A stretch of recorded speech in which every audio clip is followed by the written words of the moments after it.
안녕하세요. 저는 가끔 무료할 때마다 이곳에 들려 여기에 올라오는 사연들을 듣곤 했던 여자입니다. 그동안 제가 봐왔던 사연 내용들도 그렇고 제가 여러분들께 들려드릴 이야기도 그렇고 비밀이라는 게 당장은 보이지 않지만 시간이 지나면 반드시 수면 위로 올라오기 마련인 것 같아요. 두 얼굴을 가진 사람들이 존재한다고는 하지만 제가 직접 두 얼굴을 가진 사람을 만나보니 정말 속을 갈라보지 않는 이상 그 사람이 무슨 생각을 가지고 있는지 전혀 모르겠더라고요. 제게 보여준 모습만 봐서는 절대 그런 생각을 가지고 있을 것 같아 보이진 않았거든요. 하지만 제가 모르는 그 사람의 본 모습에는 감히 상상도 못할 어마무시한 게 숨겨져 있었죠. 제 사연 속 주인공은 다름 아닌 저희 시아버지와 동서인데요. 지금부터 제가 이 두 사람에게 겪은 일들을 여러분들께 하나씩 이야기해보려고 합니다. 저는 처음부터 시아버지와 사이가 안 좋았던 게 아니었어요. 정확히 시아버지와 사이가 멀어지게 된 건 시어머니께서 돌아가신 뒤부터인데요. 저는 남동생을 하나 둔 남편과 결혼을 해 맏며느리로서 시부모님과 합가를 하며 살고 있었습니다. 당시 시부모님께서 제게 너무 잘해주셔서 시댁살이를 되게 편하게 했다는 생각을 하고 있었어요. 시아버지와 시어머니 모두와 사이가 좋았지만 그 중에서도 시어머니와 더 사이가 좋았었어요. 시어머니께서는 저를 우리 강아지라고 부르실 만큼 친딸처럼 이뻐하고 아껴주셨거든요. 정말 정 빼면 시체라고 해도 될 정도로 정도 많고 사랑도 넘치시는 분이셨죠. 하지만 그런 시어머니께서도 싫어하는 사람이 존재하긴 하더라고요. 제가 결혼하고 1년 뒤에 동서를 맞이하게 됐는데 시어머니께서는 동서를 무척이나 싫어하셨어요. 처음부터 싫어했던 건 아니고 동서가 시아버지를 대하는 태도를 보면서 싫어하게 되신 거예요. 동서는 시아버지 앞에서 오글거리는 말과 행동을 엄청 잘했거든요. 콧소리를 내며 시아버지를 부르고 시아버지 밥 위에 반찬을 올려주는 등 빤히 눈에 보이게 여우짓을 하는데 어느 누가 좋아하겠어요. 하지만 남한테 싫은 소리 못하시는 시어머니는 아무 말도 못하고 한숨만 쉬시는 게 다였어요. 저도 동서의 여우짓이 심하다고 생각을 했지만 이건 시작도 아니더라고요. 동서가 본격적으로 아양을 떨게 된 것은 시어머니께서 돌아가신 뒤였어요. 동서는 그동안 나름 시어머니 눈치를 보고 있었던 건지 시어머니께서 세상을 떠난 뒤로는 아예 대놓고 노골적인 여우짓을 해대더라고요. 동서가 저희 집에 놀러오면 자석이라도 붙였는지 시아버지 옆에 꼭 붙어서 떨어질 생각을 하지 않았어요. 저는 음식 준비를 하고 있고 동서와 시아버지는 거실 소파에 나란히 앉아 TV를 시청하는데 모르는 사람이 보면 서방님 와이프가 아니라 시아버지 와이프 같겠더라고요. 서방님도 시아버지와 잘 지내는 모습 좋다며 딱히 제재는 안 하는 눈치였어요. 저는 그 모습을 보고 있자니 참 가짠긴 했지만 그렇다고 동서가 저를 무시하거나 깔보진 않았기 때문에 시아버지께 잘 보이고 싶어서 저러나 보다 싶은 생각에 그냥 콧방귀만 살짝 끼고 말았어요. 솔직히 누구나 며느리로서 시부모님께 잘 보이고 싶고 이쁨 받고 싶은 건 당연한 일이잖아요. 저도 만약 애교가 많은 성격이었다면 동서처럼 시아버지께 행동하지 않았을까 싶기도 해요. 같은 며느리 입장에서 어느 정도 이해는 가기에 저도 딱히 별 생각 없이 넘어갔었어요. 저는 상대가 먼저 저를 깎아내리지 않는 이상 저도 상대방을 깎아내리지 않아서 동서가 무슨 짓을 하든 저한테만 피해 없으면 아무런 상관이 없었거든요. 그러다 갑작스러운 사고로 서방님께서 치료도 제대로 못 받아본 채로 세상을 떠나게 되신 거예요. 동서는 서방님이 죽은 후로 눈에 초점도 없이 살아가고 있길래 한동안은 제가 많이 챙겨줬었어요. 이대로 두면 정말 동서가 잘못될 수도 있을 것 같다는 생각에 걱정이 되더라고요.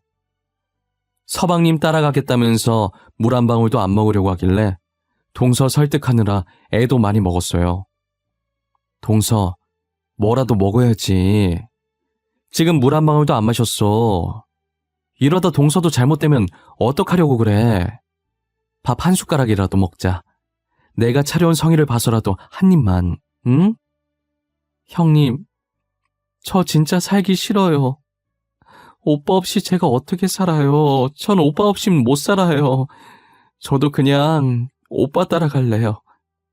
그렇게 하게 그냥 저 좀 내버려 두세요. 동서, 부모님 생각은 안 해? 동서가 이러고 있는 거 알면 부모님께서 얼마나 걱정하시겠어. 그런 말 하는 거 아니야. 산 사람은 계속 살아야지. 이제 오빠도 없는데 제가 더 살아서 뭐해요. 저 그냥 오빠한테 가고 싶어요. 이대로 굶어 죽을래요. 그러니까 도로 가지고 나가주세요. 제발요. 동서, 내가 이렇게 부탁할게. 제발 살아. 괜히 쓸데없는 생각하지 말고 제발 살라고, 응? 지금은 힘들어도 나중엔 괜찮아져. 그러니까 조금만 참고 견디자. 내가 도와줄게. 동서가 제 말을 듣고 한동안은 제 품에 안겨서 꺼이꺼이 숨 넘어갈 듯 울더니 그래도 다행히 다시 정신을 차리고 밥도 잘 먹고 씩씩한 모습으로 돌아오더라고요. 예전처럼 저희 집에 와서 시아버지와 TV 보면서 놀다 가고 그랬어요. 다시 밝은 모습으로 돌아온 동서를 보니 참 고맙고 대견하더라고요. 이런 말 하면 안 되지만 저는 동서가 서방님 안 계시면 시댁에 소홀히 할 거라고 생각했었거든요. 그런데 의외로 명절이나 가족 행사 때마다 시댁에 방문해서 일도 도와주고 하더라고요. 시아버지께 알랑방귀 끼는 건 별로긴 했어도 이렇게 꾸준히 시댁을 챙기는 모습에 저는 마냥 여우짓만 하는 줄 알았던 동서를 다시 보게 되었어요. 그만큼 저희 가족을 많이 사랑하고 있었구나라는 생각을 하게 되었죠. 하지만 동서의 행동으로 제가 피해를 받게 될 줄은 꿈에도 몰랐어요. 늘 저를 친딸처럼 생각했던 시아버지신데 비록 지금은 동서를 더 잘 이뻐하시지만 제게도 한결같이 잘해주셨던 분이시거든요. 그런데 동서가 기운을 차린 뒤부터 시아버지도 점점 제게 변하기 시작했어요. 동서는 시아버지에게 자연스럽게 다가가며 서슴없이 지내더니 이제 아예 연인들이 할 법한 손잡기도 시아버지께 했었어요. 시아버지께서는 제지할 생각도 없이 그저 허허하고 웃고만 있더라고요. 아무리 친하다지만 며느리가 시아버지께 이래도 되나 싶을 정도로 붙어 있었어요. 반면에 저는 애교도 없고 무뚝뚝한 성격이라 시아버지께 동서처럼 살갑게 다가가지 못했었죠. 그랬기 때문에 시아버지께서는 당연히 저보다는 애교 많은 동서를 더 좋아하시게 되셨고 제게는 어쩜 그렇게 애교가 없고 싹싹하지 못하냐며 동서를 보고 배우라며 불만을 토로하기 시작하셨어요. 동시에 그동안 시댁살이 하면서 안 받았던 구박을 동서 때문에 뒤늦게 받게 된 거예요. 시아버지께서는 제가 하는 모든 일에 동서와 비교를 하면서 못마땅해 하시기 시작했어요. 하나부터 열까지 동서가 거론되지 않는 일이 없었어요. 집안일이야 제가 알아서 척척 해놓기 때문에 손댈 곳이 하나도 없었지만 항상 성격 같은 면에서 꼬투리를 잡고 늘 동서와 저를 비교하셨죠. 친구분들과 이야기하실 때도 늘 저와 동서 얘기를 하셨었어요. 우리 둘째가 이번에 내 생일이라고 여행권 줬더라. 그동안 고생했다면서 말이야. 어찌나 마음씨가 이쁘던지 편지까지 써서 줬더라니까? 너도 여행권 받았어? 좋겠네. 다들 여행권이 유행인가 봐. 이번에 수철이도 자식들한테 해외여행권 받았다더라고. 그래? 나는 며느리가 혼자 준비해서 해외까진 아니고 저기 가까운 제주도로 가. 나한텐 제주도도 감지덕지지 뭐. 애가 이쁜 게 이쁜 짓만 한다니까. 그럼 너네 맏며느리는? 둘째 며느리가 제주도 여행권이면 맏며느리면 용돈 줬을러나? 만만한 게 용돈이랑 여행권 아니냐. 평소에 맏며느리 너한테 엄청 잘하더만. 엄청까지는 아니고 그냥 용돈 100만 원 주더라고. 고맙긴 한데 선물은 정성이잖아.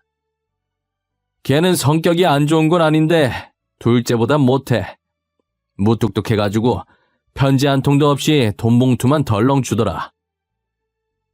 야, 그래도 그게 어디야? 100만 원인데. 만약에 내 자식이 나한테 선물로 100만 원 주잖아? 정성이고 뭐고 하루 종일 얻고 다녔을 거다. 복에 겨워가지고 정성 타령이나 하고 있네. 시아버지께서는 저한테 뭐가 그렇게 불만이신지 항상 제 험담을 하셨었어요. 저는 나름 한다고 했지만 늘 시아버지 마음에 안 드셨고 저도 시아버지 반응에 맥이 빠졌어요. 시아버지께 잘해도 동서와 비교당하고 못해도 동서와 비교당하는 인생이 된 거죠. 매일같이 욕먹는 저와 달리 동서는 똥을 싸도 칭찬을 받는 지경까지 됐어요. 동서는 매일같이 저희 집에 찾아왔고 시아버지 옆에 붙어 있어서 거의 살다시피 했었어요. 시아버지 옆에서 팔짱을 끼고 콧소리를 내며 애교도 부리고 시아버지 어깨에 머리도 기대고 정말 연인들에게 자주 보이는 행동들을 동서가 시아버지께 하고 있는 거예요. 한 번은 제가 일을 하고 퇴근해서 집에 왔는데 시아버지와 손깍지를 끼고 있는 동서를 보고 기겁했어요. 그렇다고 대놓고 앞에서 티는 안 냈지만 저게 무슨 상황인지 당황스럽더라고요.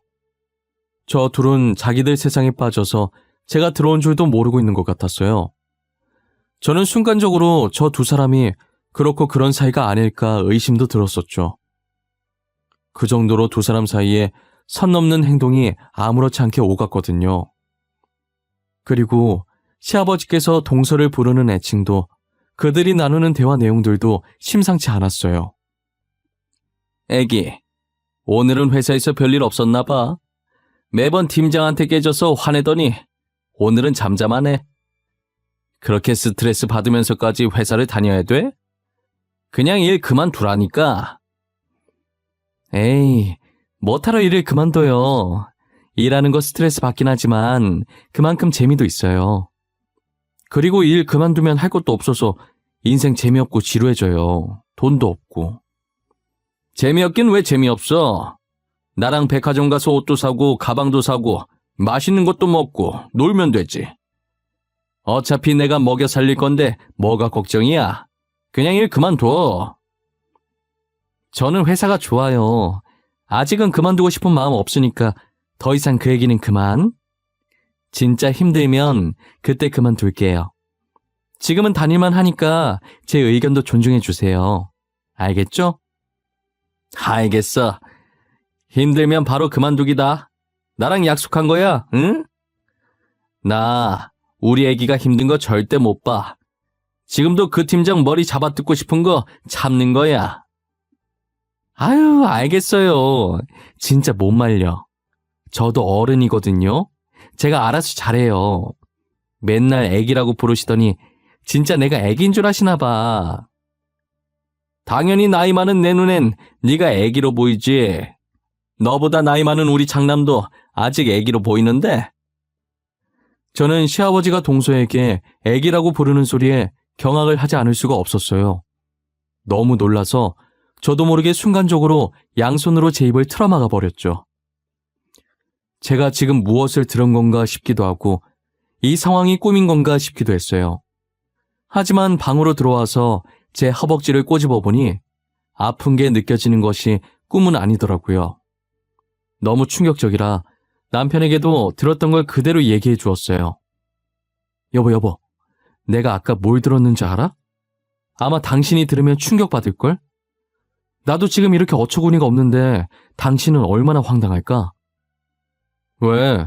뭘 들었는데? 나 웬만해서 안 놀라는 거 알지? 뜸들이지 말고 빨리 말해봐. 당신 말처럼 내가 얼마나 황당해 할까 궁금하네? 아니 글쎄, 어제 동서랑 아버님이 내가 퇴근한 줄도 모르고 소파에 앉아서 이야기하더라고. 근데 아버님이 동서한테 뭐라고 부르는지 알아? 애기라고 불러, 애기. 애기? 진짜야? 아버지가 재수 씨한테 애기라고 했다는 거야? 에이, 설마. 당신이 잘못 들은 거 아니야? TV에서 그렇게 얘기한 거 아니고? 아니야. 아버님께서 애기라고 하는 거 내 두 귀로 똑똑히 들었어. 그리고 TV 켜져 있지도 않았어. 아버님, 동서한테 간이고 쓸개고 다 내어줄 기세시던데? 당신 말이 진짜라면 이거 진짜 충격인데? 둘이 뭐 있는 거야? 그렇지 않고서는 그런 애칭을 쓸 리가 없잖아. 그것까진 나도 모르겠는데, 근데 뭔가 있긴 있는 것 같아. 아버님이 동서 보고 회사 그만두라면서 먹여 살릴 수 있다 뭐 그런 얘기 하시더라니까? 남편은 제 말을 듣고도 도무지 믿기지가 않는다는 눈빛이었어요. 자기 아버지가 자기 재수 씨랑 그렇고 그런 사이 같다는데 누가 믿고 싶겠어요? 저도 제 시아버지와 동서가 그러고 있는 걸 목격하고 충격을 받았는데 남편은 저보다 더 충격이겠죠. 저는 그 둘이 사랑을 하고 있다는 것으로 확정지었고 아버지와 딸뻘인 것도 모자라 어떻게 시아버지와 며느리가 만날 수 있는지 정말 소름이 끼치고 시아버지와 같이 살고 싶지가 않았어요. 분가를 해야겠다는 마음 반과 그래도 혼자 계신 시아버지를 어떻게 두고 가냐는 마음 반이 충돌했죠. 그렇게 고민하고 있을 때 어김없이 동서가 저희 집으로 놀러왔고 제가 있으니 스킨십은 하지 않고 그냥 조용하게 시아버지 옆에 앉아있더라고요. 그러다가 전화 한 통을 받고 다급하게 집을 나가더니 어디론가 뛰어가는 거예요. 저렇게 나간 적이 한 번도 없었어서 급한 일이라도 생겼나 보다 싶었죠. 점심을 만들려고 냉장고 안에 재료를 찾는데 마땅히 쓸만한 재료가 없는 거예요. 그래서 나간 김에 일주일치장을 봐야겠다는 생각에 지갑과 차키만 챙겨서 나갔어요. 원래 마트가 15분 거리에 있어서 보통은 차 없이 그냥 걸어서 가는데 이번엔 짐이 많을 것 같아서 차를 끌고 가기로 했죠. 차를 타려고 지하 주차장에 갔는데 어디선가 동서 목소리가 들리는 거예요. 저는 차를 타려던 걸 멈추고 소리가 나는 쪽으로 조심히 향했어요. 그러다 어떤 모르는 남자와 함께 있는 동서를 발견하게 됐죠. 그런데 동서가 그 남자에게 시아버지 얘기를 하면서 투정을 부리고 있더라고요. 저는 쎄한 느낌이 들기 시작해서 몰래 뒤에서 휴대폰 카메라를 들고 녹화를 하기 시작했어요. 자기야, 나 언제까지 이러고 있어야 돼? 다음 계획 아직 안 나왔어? 망할 놓친 내가 나를 지 애인으로 생각하고 있다니까? 나한테 애기 하는데 진짜 토 나올 것 같아. 조금만 참고 있어봐. 그 놓친 내 재산이 좀 많은 게 아니야. 아들 사망보험금도 두둑하더니 놓친 내까지 돈이 많네. 안 그렇게 생겨서 숨겨둔 돈이 꽤 많아. 그거 다 찾을 때까지만 기다려봐. 나 솔직히 너무 무서워. 내 남편 그렇게 만든 것도 솔직히 우리잖아. 지금은 단순 사고사로 넘어갔지만 나중에 들키기라도 하면 어떡해. 그 전에 빨리 떠야지. 조금만 기다려 보라니까 왜 이렇게 재촉해? 금방 끝나니까 조금만 더 참아, 어? 노인네가 알아차리기 전에 연기 잘하고, 알겠지? 언제까지 이 짓을 해야 하는데? 남편 죽으면 그만 끝난다고 했잖아. 지금 남편 죽은 지가 벌써 반년이야, 반년. 빨리 끝내자, 응? 놓친 내가 계속 나한테 온단 말이야. 저는 그 두 사람의 대화 내용에 너무 놀라 소리를 지를 뻔했지만 혹시나 들킬까봐 입을 틀어막았어요. 알고 보니 그 남자는 서방님이 죽기 전에도 동서와 내연 관계였고 서방님이 사고를 당하던 그날 그 남자와 동서가 짜고 쳐서 사고를 낸 것이었어요. 처음엔 서방님 사망보험금을 노리고 시작한 것이었는데 어쩌다 시아버지 재산도 알게 돼서 이제는 시아버지 재산까지 노리고 있더라고요. 저는 그 두 사람이 대화를 나누는 모습을 하나도 놓치지 않고 영상으로 다 담아놨어요. 그리고 두 사람이 헤어지려고 하길래 재빨리 제 차 안으로 몸을 피신시키고 동서가 집으로 다시 들어가는 것을 확인 후 마트로 향했어요. 마트에서 장을 보고 집으로 돌아올 때까지 참 많은 생각이 들었어요. 그렇게 시아버지께 알랑방귀 껴가면서 애교를 부리던 사람이 저렇게 시커먼 속내를 감추고 있었다는 게 너무 놀랍고 징그럽고 소름이 끼치더라고요. 음식을 만들면서도 영상을 지금 보여줘야 하나 말아야 하나 고민했는데 그동안 시아버지께서 저와 동서를 비교해가며 험담을 한 것이 생각나 괘씸했어요.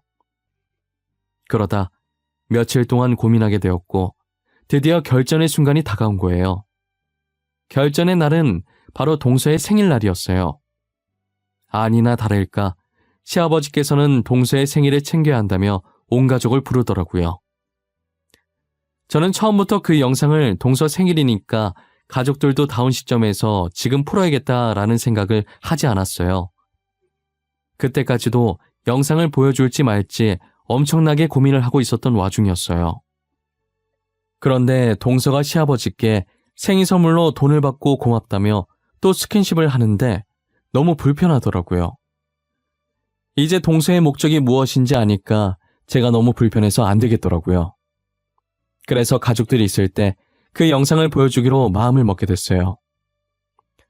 그렇게 한창 동서의 생일 파티로 분위기가 무르익기 시작했고 저는 몰래 남편을 시켜 거실 TV에 제 휴대폰을 연결시켜 달라고 했어요. 남편도 아직 안 본 영상이라 왜 그러냐고 했지만 저는 이유 묻지 말고 시키는 대로만 해달라고 했죠. 가족들은 식탁에서 즐기다가 하나둘씩 거실로 자리를 이동하더라고요. 자연스럽게 거실에서 다시 술 파티가 벌어졌고 모든 사람들이 거실 한가운데 모이게 됐어요. 화장실에 갔던 사람까지 다 온 것을 확인하고 저는 영화가 보고 싶은 척 TV를 틀려고 했죠. 하지만 동서가 파티 중에 생뚱맞게 무슨 영화냐고 제 손에 들린 리모컨을 빼앗으려고 하는 거예요. 혹시라도 제 계획이 틀어지게 될까 다급하게 분위기 있는 노래라도 틀겠다고 했죠. 동서는 다급해 보이는 제 모습에 미심쩍은 듯 하더니 알겠다고 하더라고요. 저는 다시 리모컨을 들어서 TV를 켰고 빠르게 그 영상의 재생 버튼을 눌렀어요. 그리고 가족들 목소리에 묻힐까봐 볼륨을 높여서 모든 사람들이 다 들을 수 있게 만들었죠. 남편은 제가 TV를 켠 것을 보고 가족들을 조용히 시켰어요. 잠깐! 다들 조용히 해봐. 지금 TV 봐봐. 저 영상 뭐야? 잠깐만. 저 여자 재수씨 아니에요? 저거 동서 맞아. 동서 앞에 있는 남자는 서방님 죽기 전부터 만나오던 내연남이고 서방님 죽은 것도 다 동서랑 저 남자가 계획한 거야. 사망보험금 때문에. 재수씨, 그게 정말이에요? 제 동생 진짜 재수씨랑 저놈이 짜고 죽인 거예요? 그런 거냐고요? 당신 진짜 미쳤어? 어떻게 사람을 죽일 생각을 해? 아무리 돈에 미쳐도 그렇지. 서방님도 그렇게 죽여놓고 이젠 아버님까지 노려? 왜? 한번 해보고 안 들키니까 더 욕심이 났나 봐? 이 일이 안 밝혀질 거라고 생각한 거야? 아니에요. 형님, 저 여자는 아니에요. 닮은 사람이겠죠.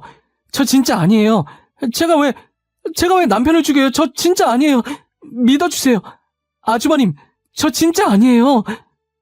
당신 진짜 미친 사람이야. 사람 목숨이 장난이야?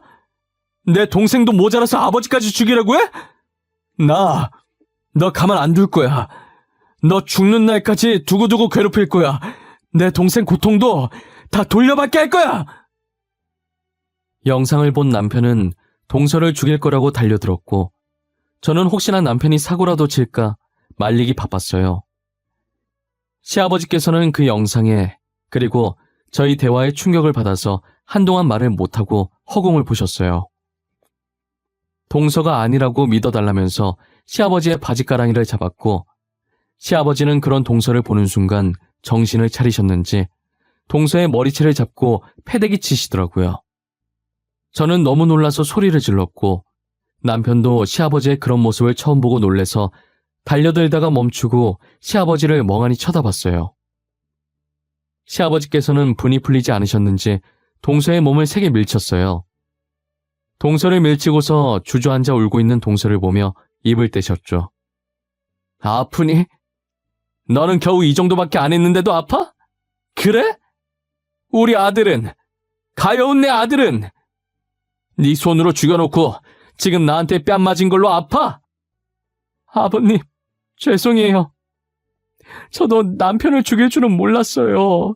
저는 그냥 큰 돈을 손에 줄 수 있다는 말만 믿고 하라는 대로 한 것뿐이에요. 너는 네 손으로 선을 자르면서 이 차 탔다가 사람이 죽을 수도 있겠다는 생각을 한 번도 안 해봤던 거야?